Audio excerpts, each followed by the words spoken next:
સાતમ આઠમના મેળાની તૈયારી કરવામાં આવી રહી છે। સાતમ આઠમના પર્વને લઈને ભુજ એસટી ડેપોના નિયામકે મીડિયા સાથે વાત કરી હતી। સ્ટોરી રિપોર્ટ બાય કરણ વાઘેલા, ભુજ। હા, જયદીપીબેન, આજે રક્ષાબંધન લઈને આજે કીધું છે કેટલી ઇન્કમ થઈ છે ને શું? રક્ષાબંધનમાં આપણે મુસાફરો માટે આપણે એક્સ્ટ્રા સંચાલનનું દરેક ડેપો ખાતે આયોજન કરવામાં આવ્યું હતું।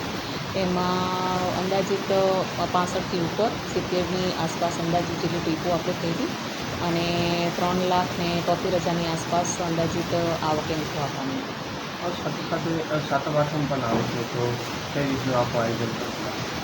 સાતમ આઠમમાં આ વખતે શનિ રવિ આવે છે અને ફક્ત સોમવારે આઠમ છે, એટલે એને ધ્યાનમાં લઈને આપણે મુસાફરોની અવર જવર રહે એ માટે આપણે એક્સ્ટ્રાનું આયોજન કરવા માટે દરેક ડેપોને આપણે અહીંયાથી જાણ કરેલી છે અને દરેક ડેપો ખાતેથી ડેપો ટુ ડેપો પ્લસ કોઈ ધાર્મિક સ્થળ વચ્ચે માતાના મઠ છે આપણા, એ બાજુ જવા માટે મુસાફરોનું પ્રમાણ જોઈને આપણે ડેપો ટુ ડેપો એક્સ્ટ્રા સંચાલનનું આપણે આયોજન કરેલું છે।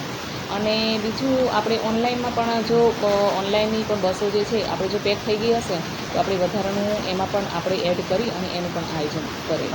આપણે કંઈ અલગ નવા કોઈ રૂટ કોઈ શરૂ કરવાનો?